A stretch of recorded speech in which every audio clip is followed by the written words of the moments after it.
Our next speaker has over 20 years of industry experience in wireless security, SIEM, log management, network monitoring, analytics, threat intelligence, and cloud computing. He is the director of enterprise sales for CloudPassage, but prior to that, he was responsible for major account sales in North Texas and Oklahoma at RSA Security.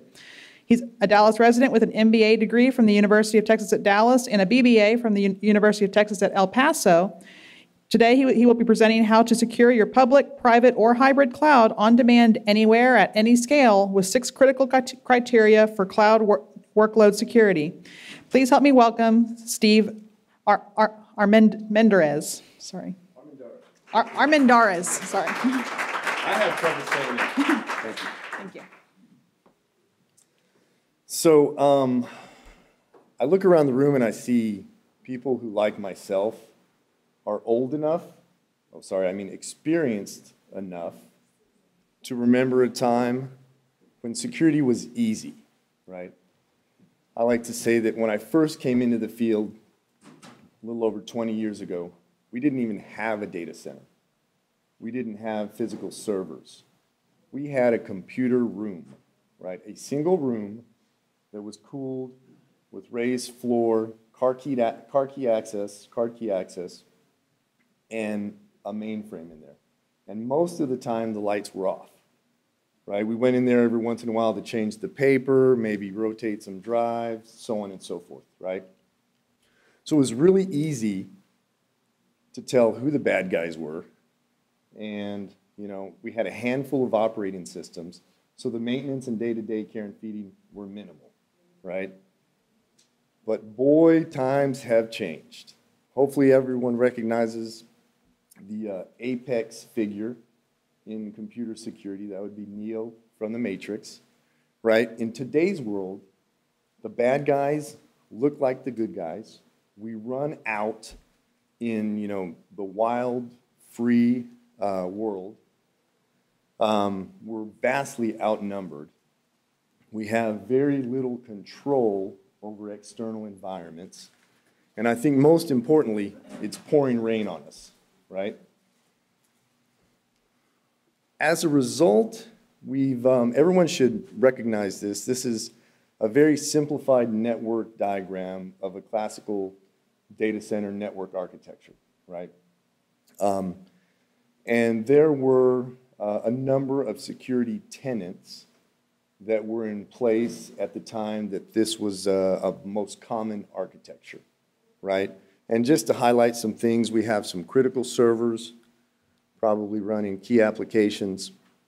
We have mid-tier important servers, and then maybe, you know, some dev test stuff going down there, departmental servers that we don't care too much about. And the tenets that we embraced that were valid at that time were very few but very powerful. Number one, we wanted our servers in a trusted network that is shielded off from the internet, right? We wanted to limit access to those. We wanted to segment our servers and our network by department, by function, by geography, whatever made sense to further reduce the risk of access, inadvertent access, malicious access to those servers, right? On our most important servers, we layered all of the various security controls. Almost all of them had antivirus, malware, right? But for the critical servers, we would load things like file integrity monitoring, log-based intrusion detection, host-based intrusion detection. We would put configuration security management and monitoring layers out there, all in an effort to harden that particular server and make it more difficult to break into. Traditionally, we had provisioned with ample overhead. There's sort of a pseudo-accepted golden rule in the old physical server world of provisioning at 30 to 50% capacity, because that physical server had to absorb any increases in demand for computing resources, right? And this overall led to a very static environment. And it led to kind of the mindset or the behavior of seeing our servers, our data centers as assets. and even more so than assets, as significant others, right? We knew the names of our servers. We knew the locations of our servers. We had hand-built some of those servers. We had lovingly put them in the rack and cabled them, right? And if anything happened to that server, we would spend countless hours in the data center nursing it back to health, right? And it was very emotionally rewarding. We kind of viewed that server as an extension of the family, right? And as a result, security emerged as a new domain, and practitioners had ample time to plan, test, deploy, document, and react, right? And these were the good old days. And then a new dawn occurred. Virtualization entered the realm of possibility. And with that came some new philosophies, right? There were economic advantages to adopting virtualization. We could combat data center sprawl, reduce cost, supposedly increase computing demand, right? We wanted to pack a lot of servers into a single physical piece of hardware that was now more powerful. We didn't have to make any major modifications to our toolkit because we were still within our own data center and could control a lot of the variables. But there was increased pressure on security to be more efficient, to be more effective, to move faster, and pressure to gain visibility into that virtual environment. And that proved to be quite a challenge. There are a number of areas where virtualization impacted the traditional tenets of server security, network security, right? And the two most important being that in the area of segmentation, it was very hard initially to gain our hands around segmentation because we were in a shared hardware model, right? And we didn't have the visibility as to what servers were in there, whose they were, and how they should be segmented. And then probably one of the biggest impact was in the density and provisioning. Now the layered security control model began to conflict with the provisioning guidelines because you couldn't provision all that overhead into the virtual machines because then the usage at the server level was even lower. So there was a resource optimization equation that came into effect.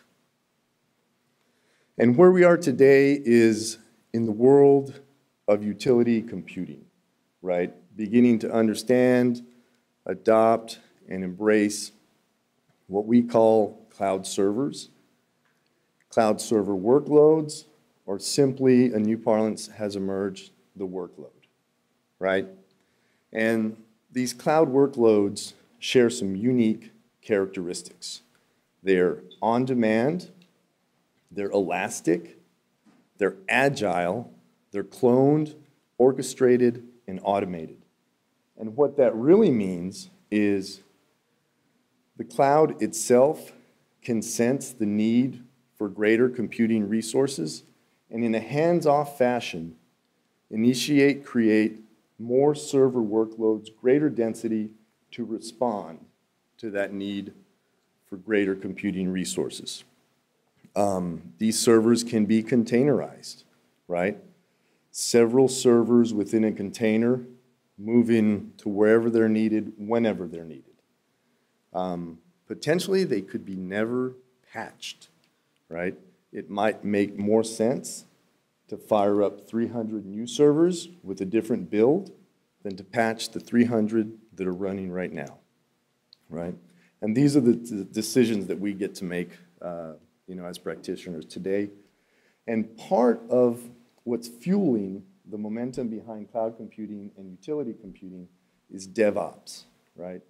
The ability to deploy, to develop and deploy faster and in a more responsive fashion than we ever thought possible. How many folks are familiar with DevOps? Right? At the highest level, you have folks like Amazon and Google, where they're making over 1,000 modifications to production systems per day, right? On the other end, probably more realistic scale, you have enterprises who are having 30, 60, 90-day development test and deploy cycles. So it's a really exciting time. What does that do to the data center architecture? And I don't want to walk you through the diagram itself, but essentially it truly dissolves the perimeter, right? Your critical servers can now reside in your physical data center, in your software-defined data center. They can sit in your public cloud, private cloud, or a combination thereof. And the same goes for the other categories of servers. So it has truly dissolved the perimeter. And as you can guess, it violates every tenet of the traditional security architecture, network architecture, right? Segmentation is virtually impossible. It is difficult to identify where your servers are, who they belong to. There is the challenge not only of density and provisioning, but also methods for getting traditional security tools to work in those cloud environments. It used to be if you attempted to run a vulnerability assessment against Amazon or Google and you weren't within your maintenance window, it would be flagged as a denial of service attempt and it would be cut off, right? It's like, wow, I needed that scan, it failed, I don't have the results from my auditor. So there have been a lot of growing pains as we go through the migration to cloud computing or server workload computing. And the fundamental difference, and this is a philosophy, right?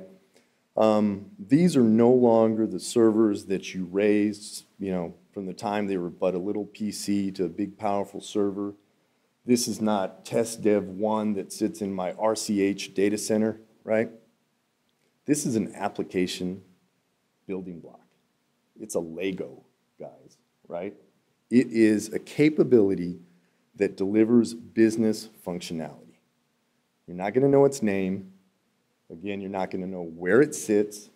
You may not even know what platform it's running on. And that is the fundamental difference. In recent months, we've seen a lot of the cloud providers introduce a virtual public cloud, virtual private cloud, where the only method for accessing your server workloads is from your data center. It's essentially, IP-based circuit with some tunneling, and the only way to get to those cloud workloads is from your data center. The challenges it introduces are that it can be cost prohibitive. Most of the cloud providers charge you for the network traffic in and out, and you've essentially doubled the flow of traffic between the 2 points. And if you have multiple cloud providers, right, there's kind of an exponential factor to it. It may introduce latency, and then if you're single clouded, you may have outages that you can't control. Not that we could ever control outages, but that we could respond to and feel as if we were in control. And it doesn't necessarily mitigate any of the security issues. I know what you folks are thinking. Why is Justin Timberlake on the slide? That's the man responsible for bringing sexy back. So we're hoping he can bring the trusted network back, right? And that's his role in this. So we're going to get into the new tenets of workload security. First and foremost, it's a Lego, right? Embrace it as an application building block. We need to be aware of and take advantage of the same automation and orchestration technologies that the DevOps guys are using, that the workload guys are using. Chef, Puppet, right? Hopefully you've heard of those terms. We have to understand that smaller footprints matter. If you've got 6 agents running on a server that are between 400 to 700 meg each, right? Those things are heavy, there's going to be performance impact, and they're not going to be very agile. You're going to spend more time, more computing cycles, securing the server than actually delivering business capability. These three kind of come into play.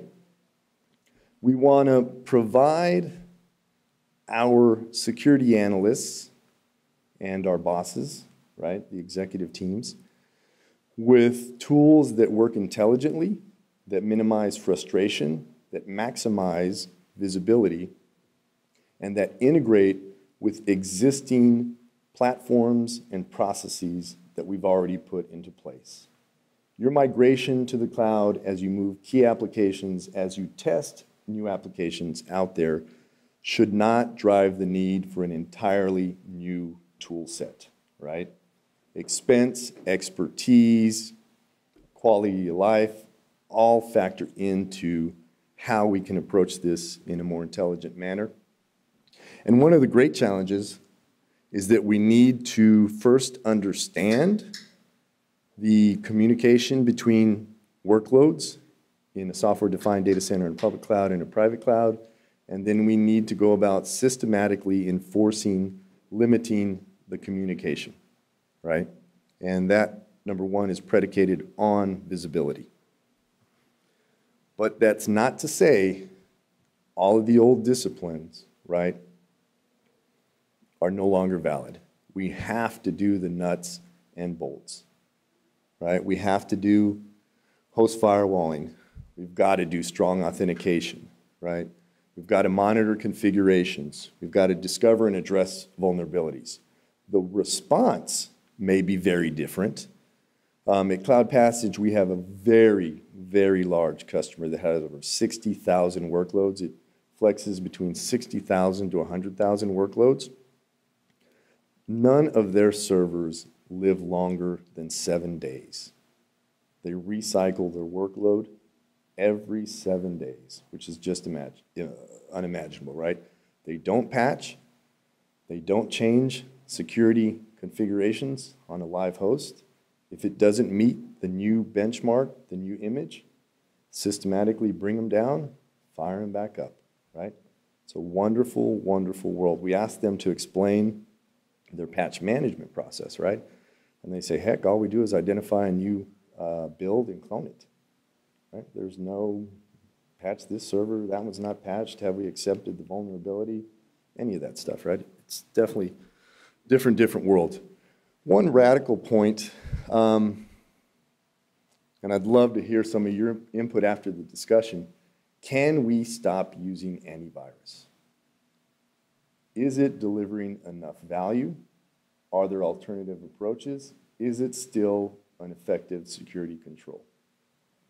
Some of our customers... Are you talking about the server level or are you talking about... At the server level, yeah. Endpoint, I think, is totally different because you introduce, you know, the user variable, and we know we're the greatest risk to any system, right, the users. But at the server level, absolutely. Some of our customers have stopped doing that. There's no AV on there, right? They've got advanced analytics, threat intelligence, and a couple other methods for combating it. So there are traditional and new approaches to workload security, right? We can attempt to do this manually with multiple security tools, all of our traditional defense in-depth perimeter tools, attempt to apply those to the cloud environment. Some aren't architected appropriately. It can be frustrating and time-consuming. We can use our orchestration tools with multiple security tools, right? Again, you have, and I don't think there will ever be a perfect world where we have one single console, but you'll have more consoles, right? And it can be very time-consuming from a security analyst, engineer standpoint. So at this point, I'd like to introduce a different approach, which is the CloudPassage Halo platform. And I'll speak for a couple minutes about how we approach this problem. And if you haven't, come out to the table and we'll get you a couple stickers of Damon the Demon, right? He's the guy that protects our cloud workloads.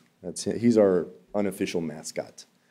But CloudPassage was architected from the ground up to behave in the cloud computing server workload new dawn, right, the new era. We provide visibility and enforcement across 8, and that's the thing I love about marketing. As soon as we generated this, it was out of date, right? So we're now doing 9 different controls for compliance and security. I'll mention which one is not up there once we get into it. We are an extremely lightweight daemon. We honestly are between 3 to 6 meg. 3 meg in the Linux world, 6 meg in the Windows world. We use the orchestration tools that everyone is using to instantiate servers, right? So you instantiate us right along with that workload. And I don't believe in absolute set and forget, but you do have to respond to the telemetry that comes out, but it's very painless from a deployment replication standpoint, right? These are the 8 areas where we provide security and compliance controls today, and that's in the area of configuration security monitoring, vulnerability assessment, FIM or file integrity monitoring, log-based intrusion detection, multi-factor authentication, and that's against a server, okay? Workload firewall management or orchestration, server access management, and that's privileged user access, and then key management. And the capability that's not up there today is the traffic mapping, right? We provide a visualization of which workloads are communicating with which other workloads, the protocols, the ports, and then you can decide whether or not they should be, right?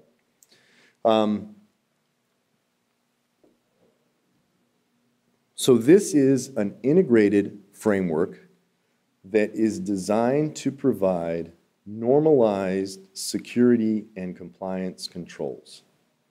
And the platform itself mirrors all the capabilities of cloud workload movement management. It's elastic, it's agile, right? Each and every time a workload is instantiated, and we truly don't care where it sits. It could sit on a physical server in your physical data center. It could sit in a virtualized environment in a software-defined data center. Workloads could sit in public, private, multi-clouds, right? That is really irrelevant to us, and a number of our customers have us deployed in what we call a mixed mode architecture. But upon instantiation, the daemon identifies itself. It says, hey, here I am. I'm in this group, right? And it introduces itself to our security orchestration engine, and that engine sends it the policies and controls that it should begin monitoring and providing enforcement for or against, right? It returns all that telemetry, the log-based intrusion detection artifacts, the configuration assessment information, any lids information. It sends that telemetry back to the orchestration engine, right? And then this is where a majority of the crunching occurs. Now, you can manage it independently via our portal, but that would just introduce another dashboard, right? Or another set of controls that you had to, tools you had to familiarize yourself with. What the vast majority of our customers do is integrate that telemetry via the REST API and pump that into their existing systems. They pump it into their Splunk analytics engine. They pump it into ArcSight. They pump it into their Archer RSA deployment. They pump it into their incident management tools and processes. So by migrating to the cloud, there is no radical impact to the way they're doing business today. To give you an idea of some of the use cases, one of our customers, when they are about to acquire a company, have them load this on all of their servers in visibility mode. There's no enforcement, and they immediately begin interpreting the risk profile of that network or infrastructure that they're about to acquire, right? How does it comply with our baselines, our policies, our templates? What are some of the recommendations we're going to have to make before they onboard? Are we going to keep this deployment? So it gives them a lot of valuable information. Another one of our customers is a large online content provider, right? They stream a lot of movies, a lot of TV series, and every time, and this is a hands-off exercise, every time their environment senses an increase in demand in a certain part of the world, it automatically fires up a number of workloads, and we fire up right along with it. They deliver that content, right? And we're protecting and providing visibility to those servers for however long, whatever period they live. Then when that demand for programming has ended, they kill all of those servers. So this scales up and down with those guys as dynamically as they do. We have a number of customers who use us in their DevOps environment, primarily in visibility mode. They have a team of developers developing applications in the Amazon environment, in Google, almost normally across multiple providers. And they have security personnel that would like visibility and an understanding into what the environment looks like. Is it increasing the attack surface? Is it massively violating any compliance requirements?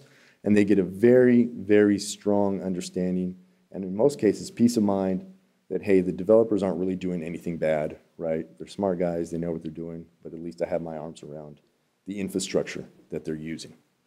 One other thing that may be worth noting, we deliver this as a service, as a utility, and the model is consumption-based. There's no massive upfront licensing. You only pay for what you use, which is a massive paradigm shift in the world of procuring cybersecurity products. You only pay for what you use. It's kind of like a cell phone plan, right? We send you a bill for the number of computing hours, security hours that you consume. So that kind of ends the formal portion of the discussion. Are there any questions, comments? Are you guys also aware of like Microsoft's current patch level with the particular type of server and kind of reporting on that? Kind of their baselines? Yeah. We are, yeah. We have a number of inputs. You can input your own, but we absorb a lot of the vendor recommendations and profiles and can report upon those. Yes? How does your product integrate with the upcoming NSX and some of that challenge?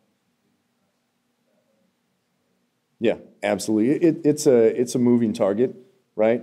And as with any kind of market force, not everyone's going to adopt that. Not everyone's going to see the product offering as mature. And we can't operate in a software as a service environment, right? The software as a service provider could make the decision to secure those workloads using our product, but that's not something that would be visible to you, the recipient of the software as a service, if that makes any sense, right?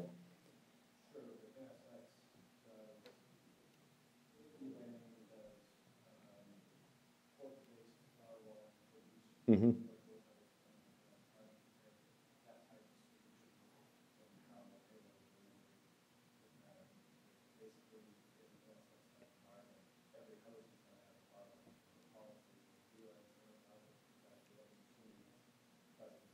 Mm-hmm.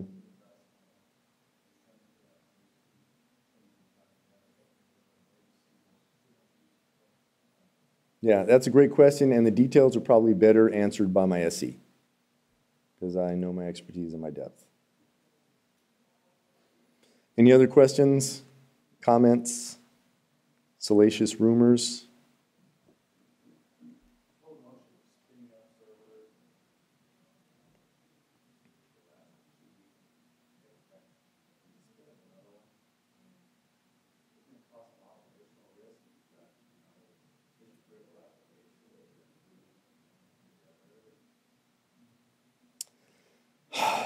Yeah.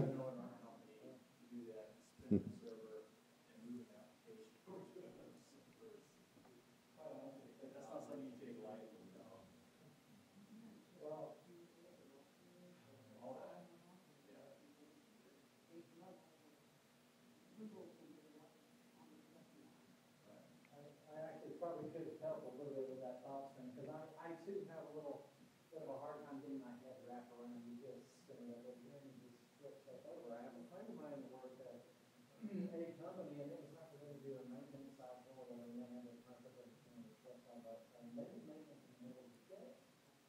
This is a drop in the hat. Just because they believe in their infrastructure so much that things are going to fail over properly and stuff like that. Yeah, I don't trust them. I organization to do that for a second. But they had designed and architected so well.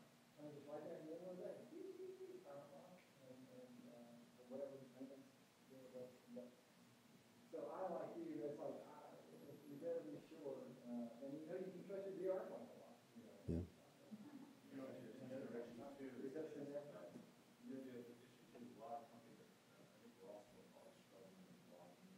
Mm-hmm.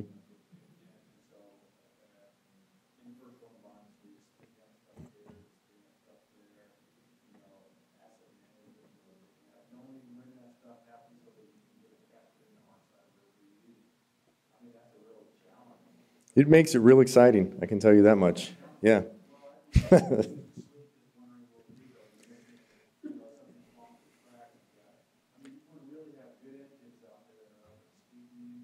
Yeah, so there are substantial considerations in the areas of audit and forensics, right? Servers that you're auditing or you had a trail on disappear, right? Where did they go? The only thing I can tell you is one of our customers, a very, very large CRM provider, the most successful CRM, software as a service provider on the planet, operates in that fashion, right? But that is the benchmark, right? That's not what we're doing in this district or region on a day-to-day basis, and that's the mindset difference, right? Hey, we can migrate, and that's their number one money-making platform, right? Yeah, we can turn off a number of servers and, you know, spin up new servers, to kind of use that overused term. But that is the approach, right, for the new agile and nimble IT organization and security organization. And I don't think that we'll get to, and I had this discussion with Chris, right? I don't think we'll get to where it's all or nothing, right? I believe there'll always be a case for owning either your own software-defined data center, right? We may get away from the more physical nature of it. But for control, and there may be some pieces of the business that are so secretive, although the, you know, massive government hack may kind of, you know, say there's no such thing as secret. But we may have some critical data that we just don't want in the cloud, right? So we have to put that in our data center regardless of what it looks like. So I think it'll be a mixed bag over time. I'd be curious to find out how many folks are in the cloud already or kind of, you know, putting their toe in the water with the cloud. Yeah. And we deliver that platform. It sits across 3 different cloud providers. And our environment auto-scales, right?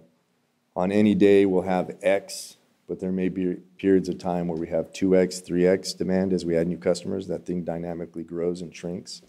So we're embracing the technology. We drink our own champagne, as they say, right?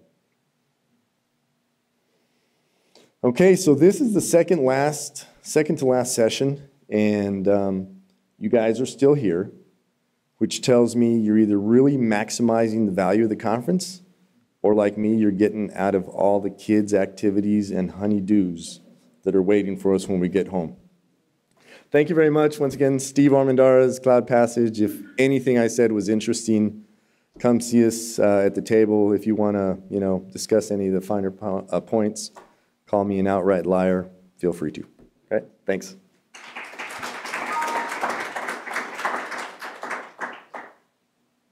I'm not going to touch that.